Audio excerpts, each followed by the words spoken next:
Hello movie lovers! Welcome to the Cinema Recap channel. In this video, I summarize a film entitled Alien Romulus, which was released in 2024. So what is the excitement like? Let's go straight to the storyline. The movie begins where in an industrial colony owned by Weyland-Yutani in outer space, where workers live in harsh and depressing conditions, we are introduced to two people named Rain and his brother named Andy. As you know, their goal this time is to leave the place because they have fulfilled their working hours, and according to the regulations, they can be free now.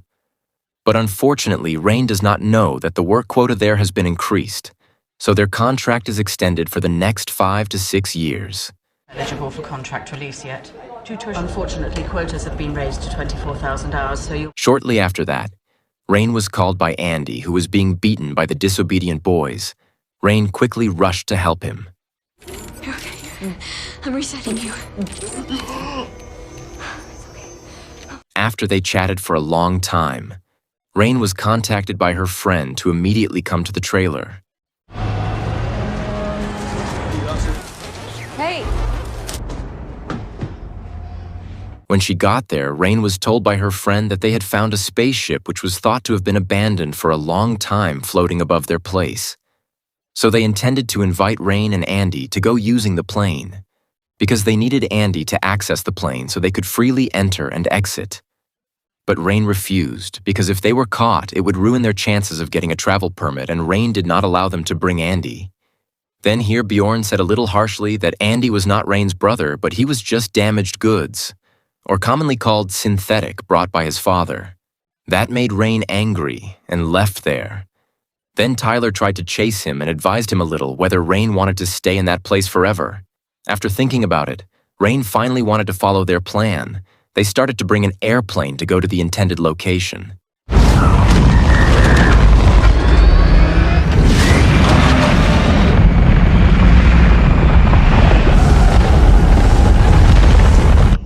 After a long time, Rain and his friends were in a dark place.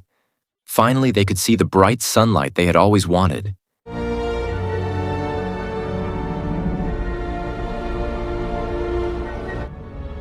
They say Ivaga has the most incredible...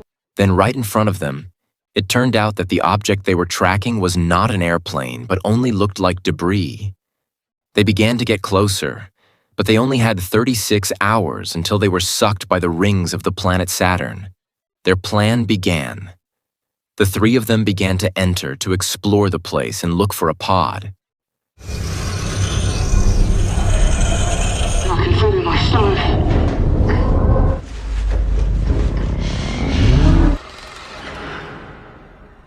After quite some time, they finally found what they were looking for. Andy tried to stabilize the gravity of the place and opened the pod.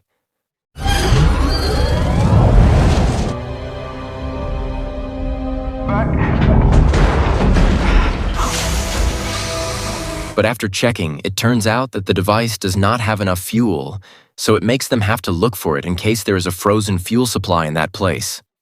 Meanwhile, the pod was brought into the plane for inspection. Long story short, the three of them have arrived at the room they are looking for. Then we now know that the place is a research and development station belonging to Weyland-Yutani. The station is divided into two parts, namely Romulus and Remus. The name is aimed at their efforts to increase the role of humans in space. Then shortly after that, Blah Blah tells Andy that his job is just to guard the pod because they can't possibly take Andy to Ivaga. Andy, who knows, it can only accept sincerely. They continued their journey until they arrived at a place where they were surprised by the same synthetic robot as Andy, who was damaged. Doesn't look decommissioned to me. I could probably fry a synthetic for one of these.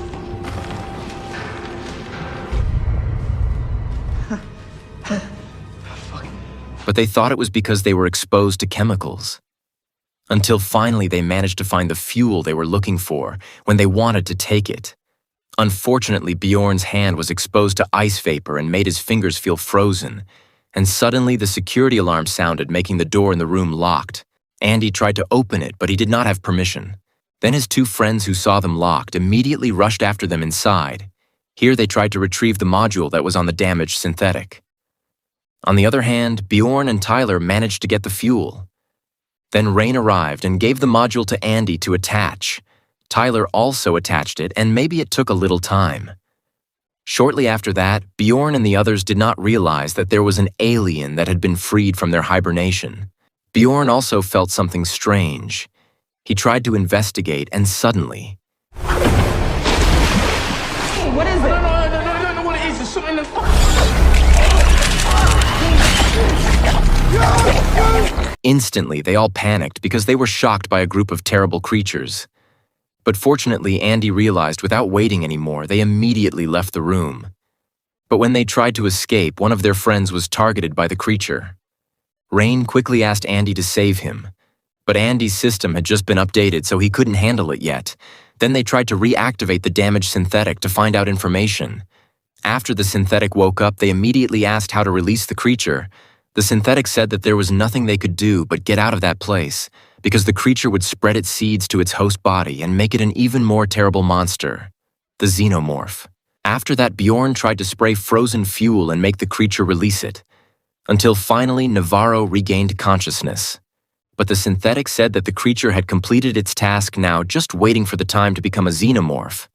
Andy had also warned them not to take it back to the plane, but Bjorn was still stubborn to take it. Long story short, after Bjorn brought Navarro into the plane without him realizing that the seed planted by the strange creature had now grown and came out of Navarro's body.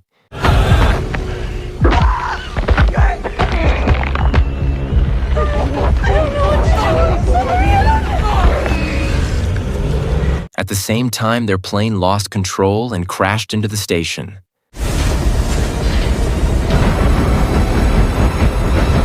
Tyler and Rain quickly caught up with them, but it seems that the creature has now spread. While they are confused, Andy comes and says that the creature has no eyes and only relies on body temperature and sound.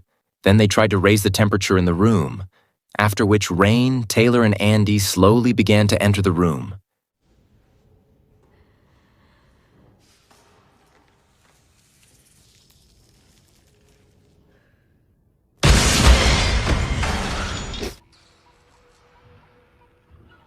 On the other hand, Kay and Bjorn are seen, who survived the plane crash. Now they see the creature that came out of Navarro's body evolving. Bjorn tried to kill it, but unfortunately...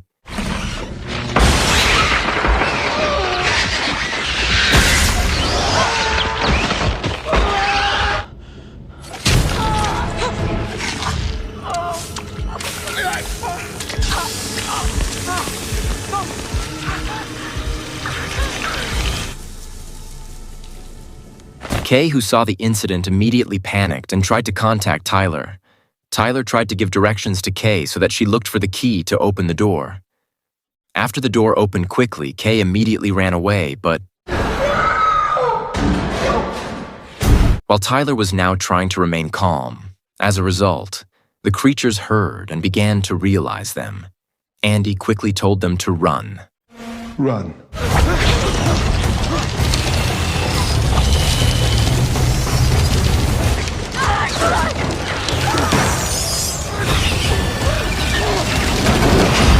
You almost closed the door on it.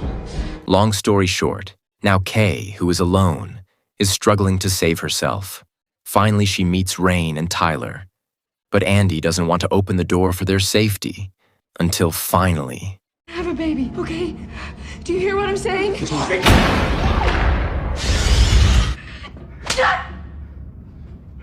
Then Andy invited them to follow the directions of Mr. Rook, hoping that they could leave the place safely when they arrived at the destination, namely a laboratory.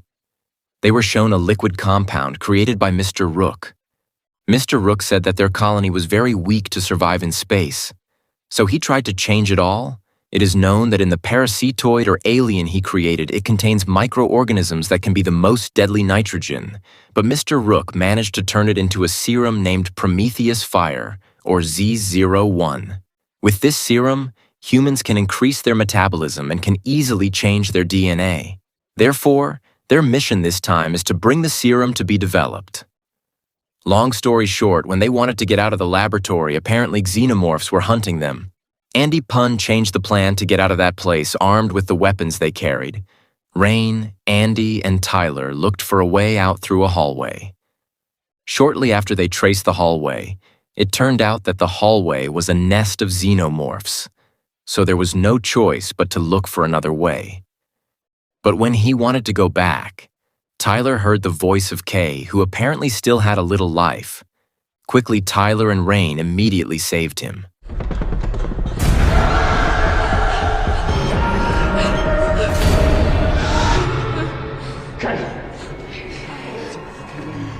But it looks like Kay is seriously injured, so they have to take her back to the plane immediately, along with the xenomorphs who smell their presence.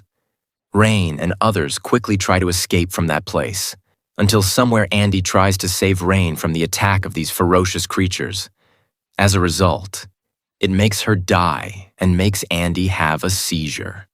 Without thinking for a long time, Ryan immediately took Kay away to save himself.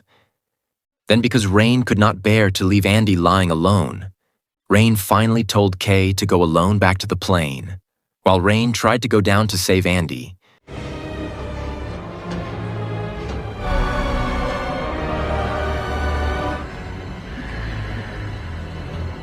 Let me take it out. Shortly after that, the xenomorph came back, making them both have to escape immediately. Arriving at the end of the road, their steps had to be stopped because Mr. Rook did not want to open the door so they could escape from that place. Therefore, there was no other way but to fight. Rain tried to turn off the gravity in that place, then used his weapon that was equipped with auto-aim.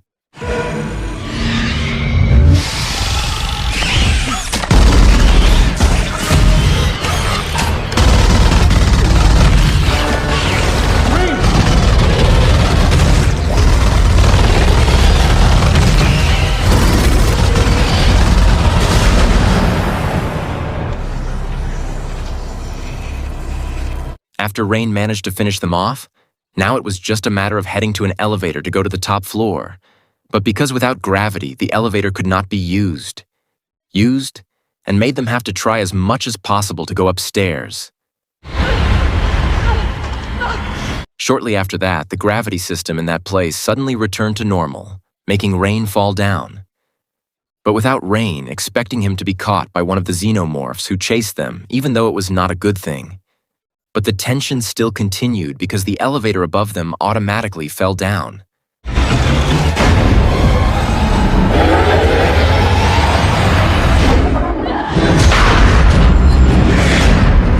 At the moment when Rain was in a tense situation, fortunately Andy managed to save her. There was a warning that in 10 seconds the station would collide with an asteroid. Rain and Andy quickly got into the plane to leave the place.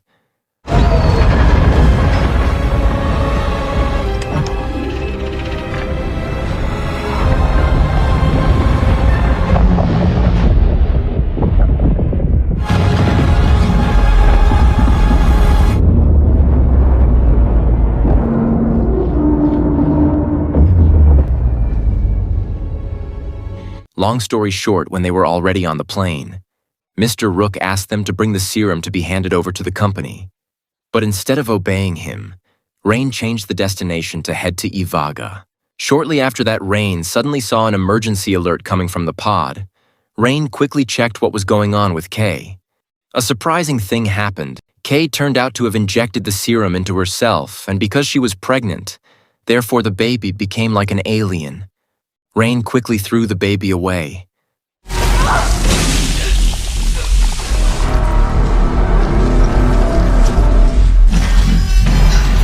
On the other hand, Andy, who had realized, tried to go to where Kay was. Then here they were surprised by the arrival of Kay's baby, who had now become a monster.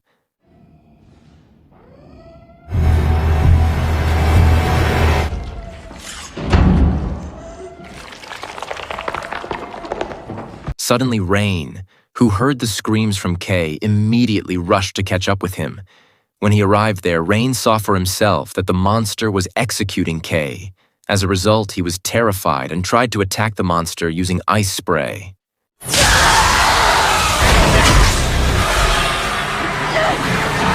But that was not enough to defeat her. Rain, who had no other way, immediately ran away. along with the ice vapor that continued to spread throughout the area. It made Rain's body become numb. Quickly, Rain immediately used a special suit to help her survive. Then Rain saw the cargo downstairs ready to be used. Rain went down and tried to release the cargo manually.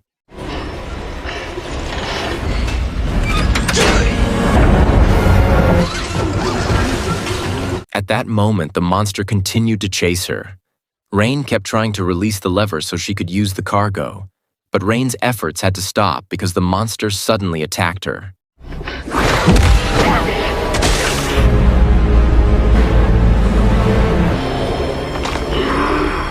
At the moment of 10 seconds, Rain utilizes liquid chemicals to kill the monster.